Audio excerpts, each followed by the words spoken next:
Hey everybody, welcome back. This is Mandy, and today on Carnelian Spirituality and Tarot, we are going to be talking about empathy, what it means to be an empath, what is it, am I one? To talk about the positives and the obstacles of being an empath, and then finally, my top 10 tips as to how you can best help yourself as an empath.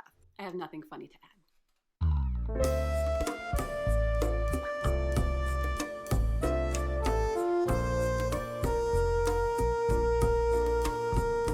And we're back. What does it mean to be an empath? To be an empath means that you're a person that has a tendency to take on the energy around you, the feelings of the people around you, the feelings and energy of the world around us. And like any gift, this can be both a blessing and a curse. There can be positive and negative aspects to this gift. So first and foremost, are you an empath? I'm going to list some potential things about empaths. Ways that you might be an empath might be very sensitive. You might be a very sensitive person in general. You might like to problem solve and to solve other people's problems. You might be a person that everyone tells their life story to, or the guy at the bus station's like, oh, let me tell you about it. And you're like, ah. People really trust you. They're able to share their thoughts and feelings with you. A lot of empaths are daydreamers. They're very easily distracted. I don't know anything about this. Squirrel. Some empathic people have difficulty with the mundane, with small talk. And if you have a Scorpio moon, it's even worse. If you're empathic, you might have a difficult time detaching from an icky day. You might be overwhelmed in crowds. You might like to be more of a homebody. Things like concerts might freak you out. You might be animal lovers. You'll know if you're an animal lover. Animal lovers really love animals. You might be plant people. You might be one of those people that are afraid to pick up a rock and throw it in the river because what if that rock was next to its friends and now you're just throwing it in the middle of nowhere? It's a very sad day for a rock. If it's really hard for you to watch the news or horror movies, shows with violence in it, you're most likely very empathic. Empaths have to live a life that is authentic and they need to have purpose. You might need a sense of freedom. I also know nothing of this. William Wallace was definitely empathic. They may take our lives, but they'll never take our freedom. Braveheart. You might have a good sense of reading others. Like if you're out in a social group, you see a guy hit on a girl or something, and you're just like, oh my God, that girl is so not into this. Or vice versa. Or if you see someone just talking somebody's ear off, and you're like, oh my gosh, that person is so uncomfortable. Like you're very good at reading people. You're very good at knowing when someone's lying. It's a fun skill. It also might be really, really hard to be in certain environments where you have like a really negative family member or a really negative coworker or someone that's just all up in your grill constantly, or just bursts of like jarring things that happen throughout the day. That can be a really intense energy to be around. So if any of those things sound like you, you're most likely empathic. There are tons of those like online quizzes and stuff you can take to be sure, tons of books out there. So let's talk about why empathy is a good thing, why being an empath is a good thing. When we're empathic, we are more sensitive and we're more understanding to the needs and the pain in others. We're able to really feel that pain and know what someone's truly going through. Also, the more sensitive and open you are, the more sensitive and open you'll be to your psychic and intuitive gifts. And I am someone that believes that we are all intuitive, we are all psychic, we all have even mediumship abilities, but it just depends on what we're comfortable with and what we are open to. As an empath, there's definitely like a sense of knowing, like a deep resounding knowing. And if you're a person that has a tendency to know things in your life, you're most likely very empathic. Being an empath also gives you a greater awareness of an understanding of how people work, of human psychology. And ultimately, I feel like being an empath is a really beautiful gift that we can give other people, that we can really just show up for people in their lives and be present and care deeply when other people may not understand. So being an empath is a beautiful, beautiful thing. It truly is a gift. When can it be something that doesn't serve us? When we're unaware that we're an empath, that can lead us down some really interesting roads. People that do not know that they're empathic a lot of times will just constantly have this barrage of like feelings and emotions and like hopelessness. Like, why do I feel this way? Why do I feel this way? It can get really messy. It is not easy to decipher where we end and others begin. It just kind of becomes a mess of emotions and energy. We lose ourselves in the process. which ultimately leads to anxiety and depression. And when we're feeling anxiety and depression, what do? We eat, we drink, we escape, we watch a lot of Netflix. Not that watching Netflix is terrible, just moderation. Something like cutting or turning to relationships that don't serve us, or the revolving door of relationships, you know what I mean? Anything that we can do to escape, ultimately. And it's just really important to know whether or not we're empathic so that we know how to protect ourselves, so we know how to go out into society and be okay. When we don't know that we are empaths or highly sensitive people, it's really easy to be eaten alive by narcissists and people that don't necessarily have our best interests at heart. Maybe there's negative Nellies at work and they just like latch onto you and you're just like, oh my God. True stories. Empaths can also be people pleasers and helpers to a degree that is not okay. I also don't know anything about that. I just like doing things for people. It's fine. If any of this truly interests you, there's a great podcast called Enlightened Empaths that I highly recommend. I've been listening to these ladies for years. They're super awesome. Samantha Faye and Denise. I can never remember Denise's last name. There's just a wealth of knowledge on there if you're someone that is empathic and you don't know what to do. But for now, I'm going to give you my top 10 tips as to how we can best protect ourselves as empaths. First of all, a great question to ask ourselves is this my pain or somebody else's? Is this my day or somebody else's? Do I really feel this way, or is this the world around me? This question will help decipher at least a little bit what is ours and what is not. 2, and I can't stress this one enough, this is gonna be its own video and probably the next video I do. Grounding. And I've talked about this before a little bit. When we're really overwhelmed with the energy and feelings of others in the world around us and all that's going on, oh my God, there's so much going on right now. It can be really easy to feel like we are just blasting off into space, and it's like, you walk into a room, you forget 5 things, and you don't remember your name anymore, and you're writing checks to 2018. Don't we all wish that? Don't we all want to be there? Maybe not 2018. And one thing that can help bring us down is grounding.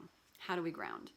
We can ground by taking our shoes and socks off, spending a lot of time in nature, go walking around on some grass, just kind of like breathing in the air, plant your feet in the ground, see what it feels like.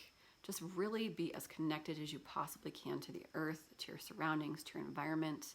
Think about your 5 senses. What do you taste, smell, touch, see? Really think about all of that as you're standing there. If you don't have grass outside your house, big city folk, go to a park or on your way home, like pick up a rock and just kind of like touch it and feel it and like feel the texture and think of the outsideness of it. Sometimes if I'm really stressed out or I'm in a parking lot, like I'll just touch a plant.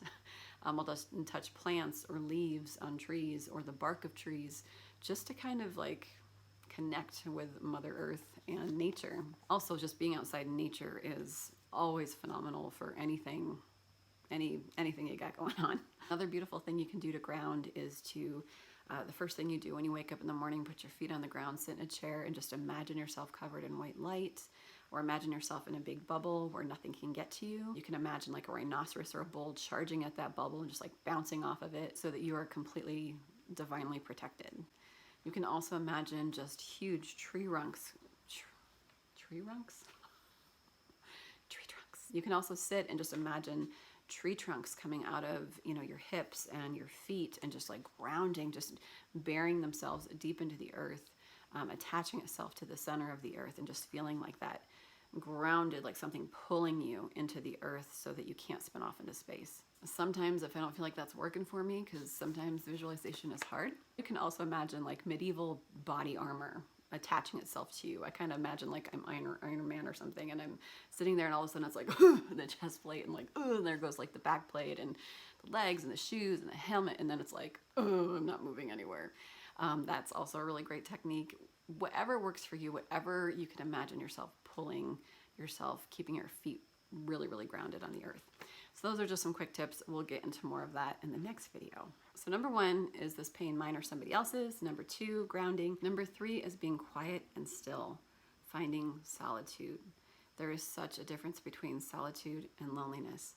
Solitude is a chance for you to be involved with yourself, to find quiet, to find peace of mind, to let go of the energy of others, to not have all the mental chatter at you, because it's at you.